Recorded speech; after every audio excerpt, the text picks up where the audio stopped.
be confused with the government-funded National Identify as a Woman Council, which receive €1 million a year from our public funds.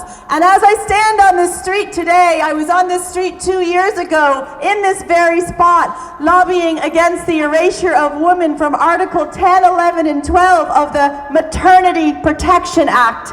Luckily, that was reversed, but here we are again, 2 years later. They're relentless. They're trying to erase woman, mother, and home from the Constitution again. And if you look up at the polls all around you, see all those yes signs, vote yes, vote yes. Every political party, NGO is pushing a yes, yes vote. They've been producing lots of misinformation that was even called out by the Electoral Commission. If you follow Michael McDowell on Twitter, he's been calling out the misinformation being pushed with this campaign. Everywhere around the city, there's signs saying yes, yes, that you all paid for. Now, never in my life, and I'm hitting a milestone birthday this year, never in my life have I seen the government in any country use our public funds so relentlessly to push a campaign. Whatever happened to being non-biased and letting us make our own informed decision with the vote, right? From what comes in the post to tell us about it. So I stand here today and I think it's fair to say this country is on the wrong track. I stand here today to talk about the referendum, but it goes much deeper than that. We need to ask, can we trust the people in power? I ask you to reflect over the last several years in this country. I've been here 21 years myself. Think about the last 4 years. Think about our lives. Think about the lives of our children. Think about freedom, truth, and democracy. And as you reflect on the current state of the affairs, I'm sure at least one of you listening have at least one concern about what is happening in this beautiful country that we call home. While you're reminiscing, I'm going to share a few that have impacted myself and my own children. For example, because of personal health choices that I made, my children and I were placed into an apartheid regime that I never thought I would see in this country. The country is still reeling from the after effects of irresponsible and arrogant decisions made by this Irish government. Another issue affecting our society is our reckless open border policy. I am not anti-immigrant. I am an immigrant. I came to this country to make a life while I made a living. I have 2 children who were born here. But I don't believe that we should be letting in thousands and thousands of unvetted single men being placed in villages and towns all over this country while our tourism industry dies a sudden death. But we cannot ask those questions without being labeled as a racist, fascist, bigot, and of course, the far right that our government likes to use for anybody questioning their narrative. What about the indoctrination and sexualization of children through our publicly funded libraries and schools? The Natural Women's Council, Irish Education Alliance, Parents' Rights Alliance, and Lawyers for Justice Ireland have been campaigning relentlessly against the sexualization of our innocent children for the last year and a half. We do not believe children should have access to grubby sex manuals aimed at fetishizing children, nor do we believe that our children should be taught they can be a boy, girl, neither, or both, and that's written in the school material if you don't believe me. Regardless of the sex they were assigned at birth, that's in the school material. I'm not sure what biology lesson that Norma Foley and Roderick O'Gorman took, but sex is not assigned at birth. Sex is determined in the womb at conception. So therefore, they want to erase the woman and the mother, erase biological sex that's determined in the womb. I'm unsure why they want to do this, but you can make your own assumptions. But those of us who have spoken up against this are labeled by the media and the government as transphobic, spreading hate, and of course, those 2 favorite words, the far right. If I had a euro for every label I had over the last few years, I'd have enough euros to print off 100,000 more leaflets on this referendum to spread truth.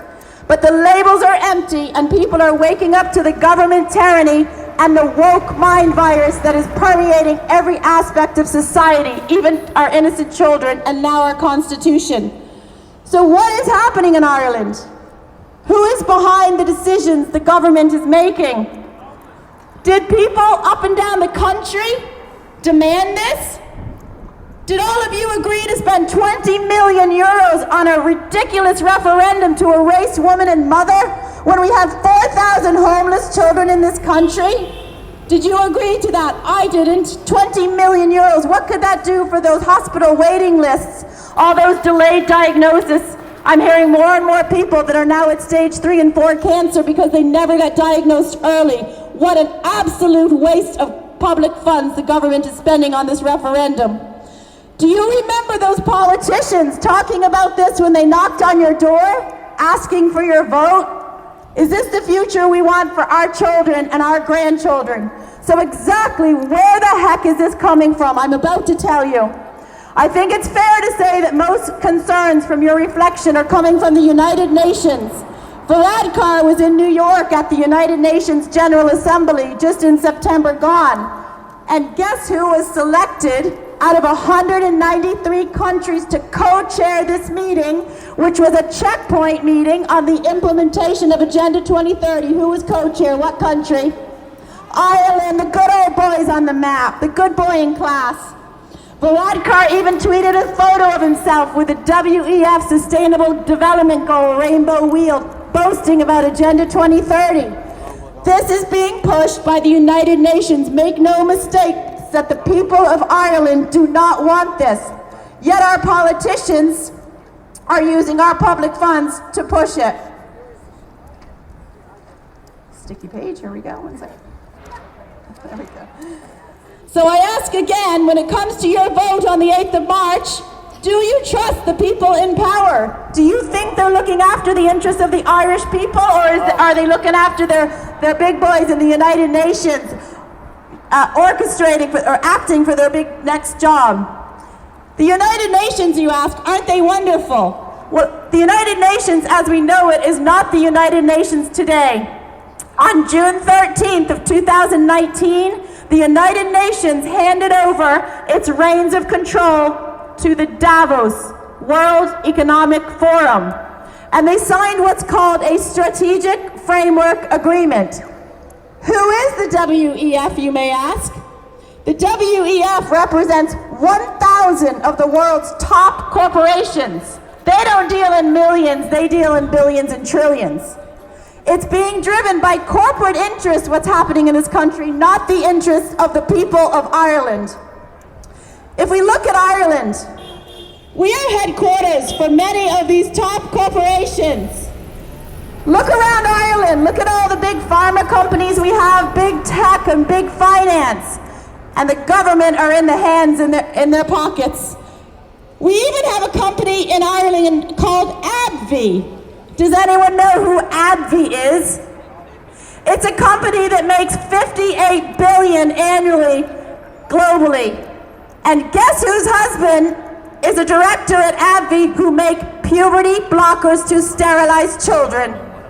Guess whose husband works at AbbVie? Guess who wants to silence us speaking about this transgenderism agenda? That's our Minister of Justice, Helen McEntee. Perhaps due to this conflict of interest, perhaps due that Miss McEntee's husband is profiting from pumping children full of puberty blockers and castrating and sterilizing them, perhaps that's why she wants women like me silenced. She's making money off these puberty blockers. Isn't that interesting? But being a playground for these corporations does come with a price, doesn't it? Ireland truly is in the belly of the beast. The United Nations has undergone a soft coup, taking over Ireland's democracy. These policies are being pushed from the top down, certainly not from the bottom up. But it's time that people started asking their politicians about this. The Irish government is trying to sell us out to the globalists who have none of our interests at heart. Voting no on this referendum will send a very strong message to this Irish government that we oppose many of their policies. There is optimism, there is hope. The World Economic Forum and United Nations project is failing because too many of us are wise to it and more are waking up every single day. This is a good segue, now that you've heard the background, wondering where this came from and why the people behind us in power aren't listening to us. Now that you know they're reporting to the globalists and they've sold this beautiful country out, now's a great segue to talk about this 20 million euro referendum. On Friday, March 8th, you're going to be asked to vote in 2 referendums on changing the current text of Article 41 of Bunreacht the Heron. This unnecessary referendum is costing us 20 million. Again, I ask, how many of our 4,000 homeless children or a hospital waiting list could benefit from this 20 million? They want to rush this through on International Women's Day. What a gimmick, considering they want to erase Woman and Mother. International Women's Day. Wow. So what is the background? Did you and I ask for it? No, this was based on a citizens' assembly. So you may ask yourself, what is a citizens' assembly? Well, I wasn't certainly invited to join that, and I'm sure many of you weren't either.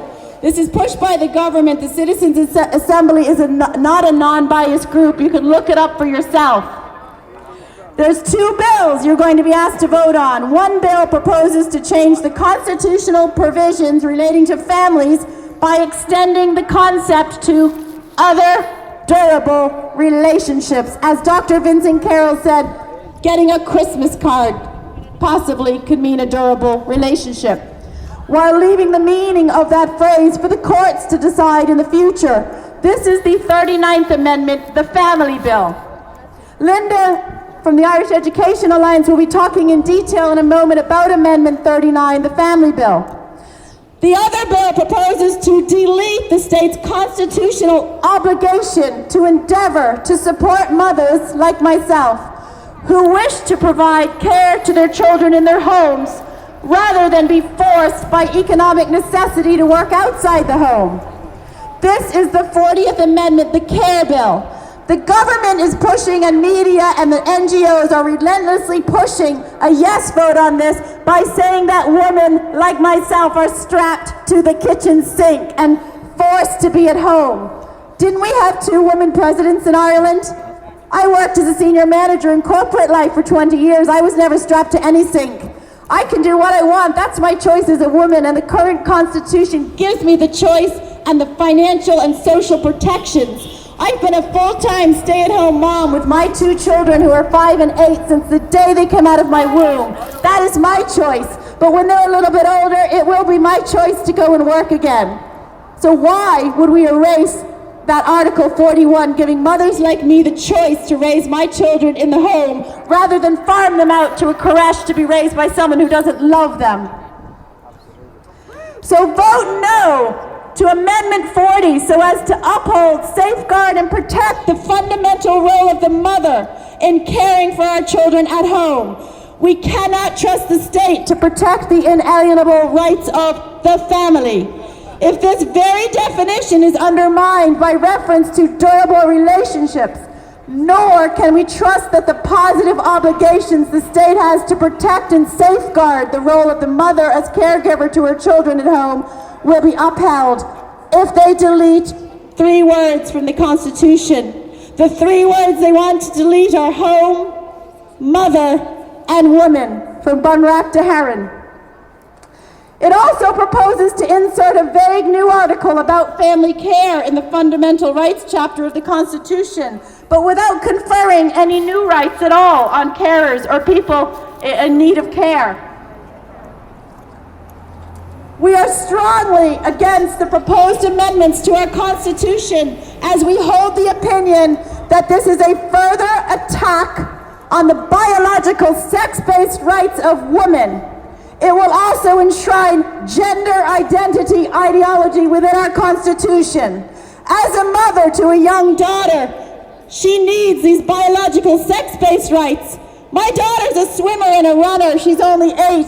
I certainly don't want my daughter to be competing in athletics against someone who says, a man identifying as a woman. What hope would my daughter have for her dreams to be an athlete? Nor do I want my daughter, when she's old enough to go to a shopping center or the loo on her own, to have a man identifying as a woman follow her into that toilet or changing room. Vote no to protect the biological sex-based rights that women and girls in Ireland have under the current constitution. We are strongly against the deletion of the biological woman and the term mother from the Constitution, considering the hard-won equality and rights secured for them over many years. Inserting a gender-neutral term in the Constitution could have unforeseen effects on policy and entitlements that are already enshrined in Irish law. Article 41 currently reads, in particular, 41.2.1, in particular, the state recognizes that by her life within the home, woman gives the state a support without which the common good cannot be achieved. Article 41.2.2 states, the state shall therefore endeavor to ensure that mothers shall not be obliged by economic necessity to engage in labor to the neglect of their duties in the home. Now notice the word is in there, should not be forced, but it gives us that choice. We are not forced to stay home, we are not forced to work. The current Constitution gives us that choice. They want to delete the two articles I just read and replace it with what's called 42B. Listen to how generic this is. The state recognizes that the provision of care by members of a family to one another by reason of the bonds that exist among them gives to society a support which without the common good cannot be achieved, and shall strive to support such provision. You will notice that woman, mother, and home are not in their new proposal. You must also understand they put in the word shall. Do you trust the people in power if they just simply say we shall strive? No. The Citizens' Assembly recommended that Article 41.2 be deleted and replaced with language that was not gender specific and obliged the state to take reasonable measures to support care within the home and in the wider community. This is in effect an attempt to cancel the important role of women as caregivers and mothers by replacing women and mothers with a gender-neutral language.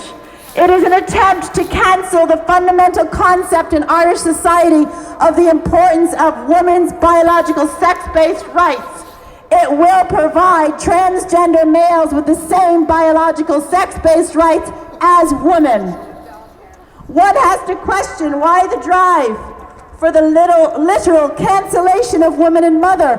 What is their intention by erasing woman and mother, considering that the equality legislation related to maternity rights and the fact that the Constitution, Article 40.1, already states that all citizens shall be held equal before the law? You may be following Michael McDowell. He's been a beacon of light during getting the facts out in this referendum, and he quoted, "The public interest requires keeping the public in the dark." Minister for Children, Roderick O'Gorman's department, has now decided that it would not be in the public interest to publish the meeting minutes of the government's interdepartmental group, which considered the proposed amendments to the Constitution over the last year. 64 pages of minutes, and Minister Roderick O'Gorman does not believe that you and I, as members of the public voting, should have access to the details of those meetings. Why is that, and what are they trying to hide? The withheld records include minutes from those 16 meetings of the cross-departmental group, and they do include correspondence with an NGO named Trior, whoever those are.